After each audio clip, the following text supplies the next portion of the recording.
The Game of the Year nominees for the Game Awards have finally been revealed to us, and they consist of 6 nominees, that being Alan Wake 2, Baldur's Gate 3, Marvel's Spider-Man 2, Resident Evil 4, Super Mario Bros. Wonder, and of course, The Legend of Zelda Tears of the Kingdom.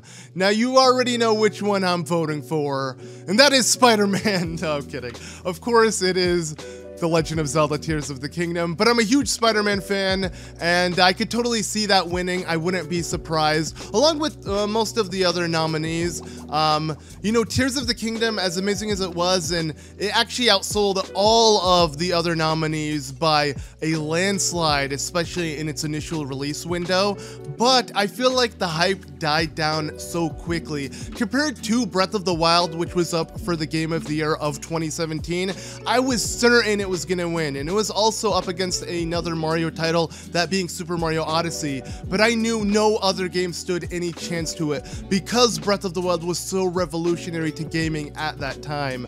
But Tears of the Kingdom, as amazing and ambitious as it is, it really feels like more of the same of what Breath of the Wild gave us, and that's why I feel like its hype died down so quickly after its release window. Like, not many people are talking about it compared to Breath of the Wild, where people were talking about it for years after the game's release, including myself. I did so many playthroughs and just couldn't stop playing the game. But with Tears of the Kingdom, I find myself barely playing the game after the hype has settled. And yeah, it kind of sucks, but it makes sense with how similar the game is to Breath of the Wild. And that's why I wouldn't be surprised if it didn't win Game of the Year. Again, while I was confident before in 2017, I'm not so confident now. And the ones it's up against are pretty good contenders. I mean, Baldur's Gate 3 is a huge game, and it honestly is really good for what it is. I recently got it to play it with my wife.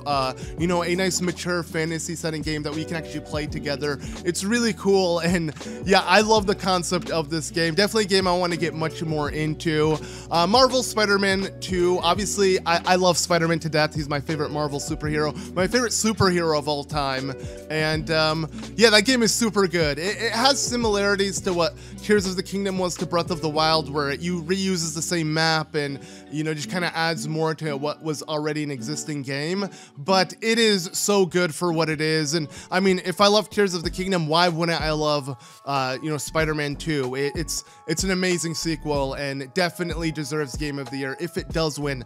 Alan Wake 2, I haven't really played at all. I've seen of it, and it looks like a really fun, dark horror, detective style single player game that I wouldn't be surprised if it did win. I mean, it definitely deserves it, but I don't think the sales are too high. Like, compared to the other contenders, I feel like it might not stand a chance, but hopefully it does. That'd be cool to see. You know, every game here deserves its spotlight.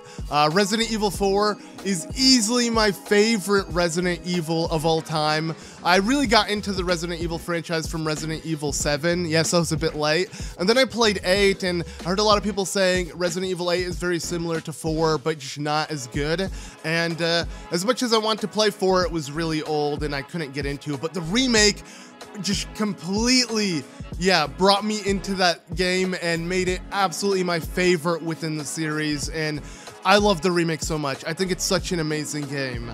Super Mario Bros. Wonder, to be honest, I don't really think, you know, Super Mario Bros. Wonder really deserves to be on this list. While it is such a good game, and again, I praised it in another video, it still is limiting for what it is, and I don't think it actually deserves Game of the Year, especially over Tears of the Kingdom and even the other nominees. Because at the end of the day, it is just another 2D Mario game. Even though it is the best 2D Mario game ever, it still is that. And yeah, I don't know. At least for me, I feel like a game that should have replaced Super Mario Bros. Wonder for being nominated was Final Fantasy 16. Like, I'm kind of surprised Final Fantasy 16 isn't on that list, and I feel like it should have replaced Super Mario Bros. Wonder. That would have been much better. It's a shame Final Fantasy 16 isn't mentioned on this. Of course, I'm a huge Final Fantasy fan as well, and I loved 16.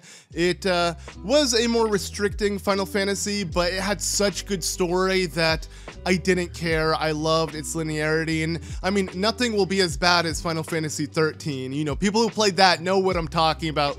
That is a linear game, but you know, 16 opens up for you, and it is such a beautiful game for what it is. I loved it. I played it when it came out. I thought it was amazing. I pretty much played most of the games that came out that are nominated, but of course, Tears of the Kingdom, in my eyes, is the most ambitious game. It's the game that has outsold all of them, so I feel like it has more fans than any of the other games, mainly because, I mean, it sold 10 million copies within the first weekend of its launch, and come on, what game can amount to that kind of success? So I feel like Tears of the Kingdom has to win for that.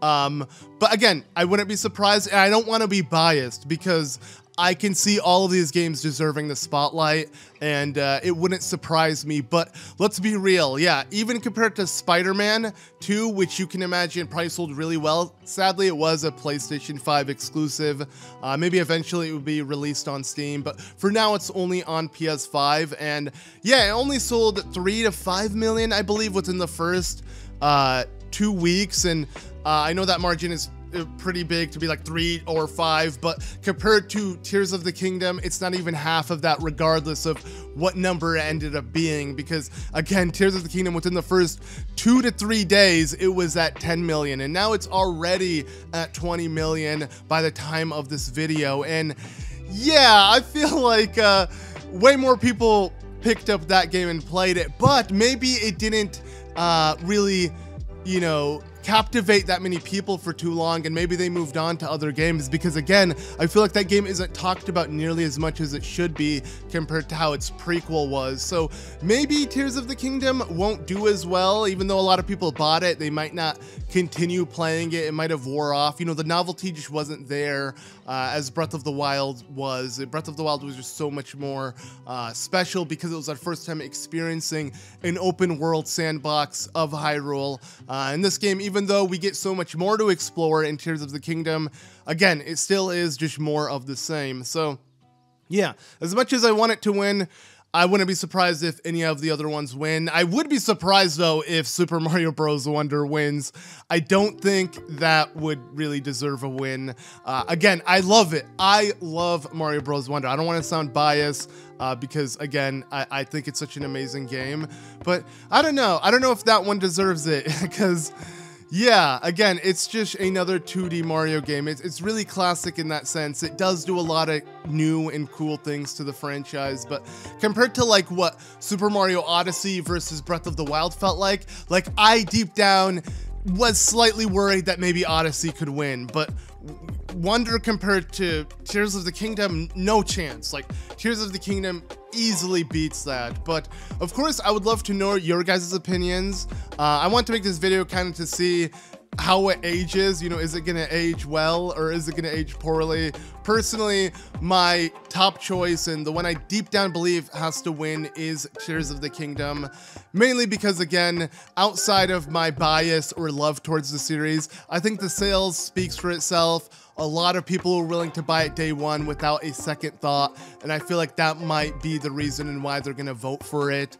You didn't get the same kind of sales on any of the other nominees. I don't know which one did the second best. Maybe Baldur's Gate or maybe Spider-Man 2, but I don't think Alan Wake has that big of a reach, and Resident Evil 4, as amazing as it was, I don't think it really sold nearly as well. Again, Tears of the Kingdom broke records, so I think that's the main reason and why deep down I believe it has a chance. But I feel like a lot of people are shook, a lot of people are uncertain on which one might win, and I understand that because, again, it's looking stacked this year. This year, there's a lot of good games. It's, again, just a shame that Final Fantasy 16 isn't on it, because if that was the case, I would have deep down been voting for that. I would have wanted that to be the underdog, the one that wins. I feel like the underdog for these nominees is Alan Wake 2. So if that wins, that'd be crazy. And completely out of left field, but again, I wouldn't be surprised. This game of the year, I'm not putting any hopes in terms of like, I wouldn't be upset if, you know, Tears of the Kingdom didn't win or a certain other game did. I'd be okay with any of them. I feel like they all deserve it. You know, during 2017, I wanted Breath of the Wild to win. It was a personal thing I wanted. Like, I would have been upset if it didn't, but this year I don't think I care too much. Again, I feel like Tears of the Kingdom, as amazing as it was, it doesn't hold a candle to what Breath of the Wild felt like when it first came out, even though I prefer Tears of the Kingdom over Breath of the Wild, but that's because without Breath of the Wild, Tears of the Kingdom wouldn't exist. So truly, it's just I prefer the game that gives us more to do, but it's the same thing you could say with Spider-Man 2. You know, without the original, the second wouldn't exist. It's more of the same, and a lot of people do see it that way. Of course, Spider-Man 2 reuses the same world as the original Spider-Man, it being Brooklyn, and adds obviously more to it. It's very similar to what Tears of the Kingdom does, but they're great sequels for what they are, and that's why they both deserve a shot. But again, I would love to know what you guys think. These are the nominees. I'm going to be live streaming my entire reaction to the Game Awards because we might get a Legend of Zelda movie teaser during the Game Awards, and even if we don't, I always watch the Game Awards. It's such a special time of the year. It's where gaming is just, you know, in abundance. You know, you just so much of it. It's so fun. It's so exciting. It's like a super E3 in just one condensed several hour go. I mean, there's a lot of ads as well and stuff like that, but I enjoy it. It's a time where gamers can celebrate and see it on the big screen. So yeah, tune in to my channel during the Game Awards, which will be December 7th, I believe, is when it happens, to watch my reaction if you want to watch it with me. So hopefully you guys do tune in for that. And yeah, let me know which game of the year you want. You know, which game do you believe deserves it out of these nominees? And if there's a game that didn't make it as a nominee, what game would have you like to see? For me, again, Final Fantasy 16, but I would love to know your guys' in the comments below. Anyways, please leave a like on this video, and if you want me to make a follow-up where I kind of talk about each one of these games more in depth, let me know in the comments below. The only game I'm missing is Alan Wake 2, so I would have to pick up that, and then that way I would have played all the nominees. So if you want me to do that and make kind of like a condensed video where I talk about all 6 of them, let me know. But anyways, that does it for this video. Please leave a like, show your support, make sure to subscribe not to miss out on any future content. But anyways, as always, I've been ZM, and I'll see you all in the next one. Bye.